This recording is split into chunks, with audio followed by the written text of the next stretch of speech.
Guess who else is here? Sean McDowell. He's got some sports for you. Oh, and kind of a round ball bummer for your Saturday night. Good evening, everybody. If it weren't for bad luck, some college basketball fans would have none at all. Such is the case at Mizzou, where Tiger big man Jonte Porter has torn his ACL for the second time.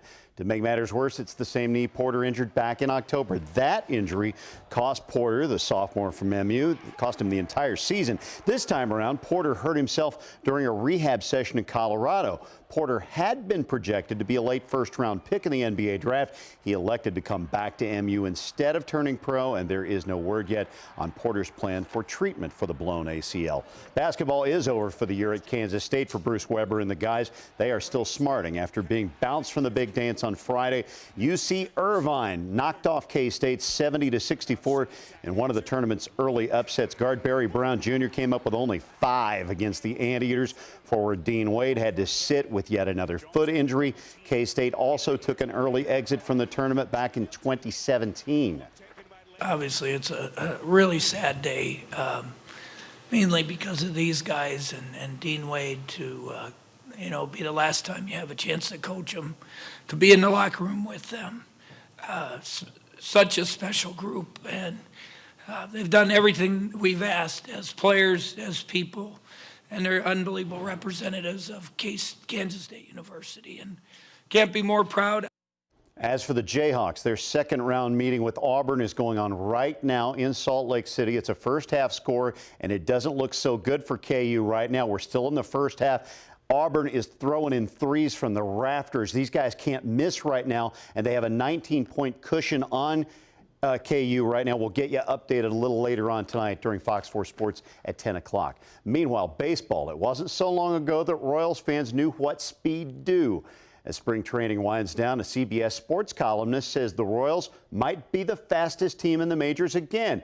Here are your fast highlights from Phoenix on Saturday. Royals manager Ned Yost giving a quick hug to some buddies before Saturday's meeting with the Brewers, including his son, Ned Yost IV. Kansas City has only one preseason game remaining this year. Right-hander Brad Keller getting his final start in spring training on Saturday. He's also scheduled as opening day starter later this week. Christian Yelich greeted him rudely.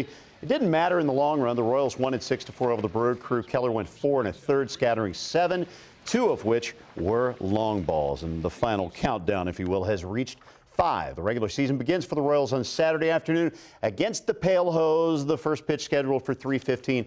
Baseball returning to Kauffman Stadium. Combined baseball's comeback with the NCAA Midwest Regionals at Sprint Center, and you have got a busy sports week ahead in the Metro. I've already got tickets for next Sunday.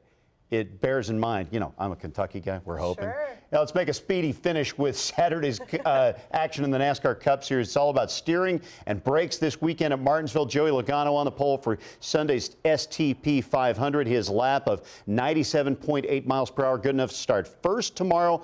Fords hold the top 4 spots across first 2 rows, including Eric Almirola, Brad Keselowski, and Kevin Harvick. You will see NASCAR's Monster Cup Series tomorrow at 1 o'clock. Direct your television briefly to Fox Sports 1 if you love the nasty car the way we do. Again, a big week in basketball as fan bases from 4 big schools, likely, maybe, including KU, we're hoping, will be coming to Sprint Center for great basketball next Friday and Sunday. And you've got your tickets.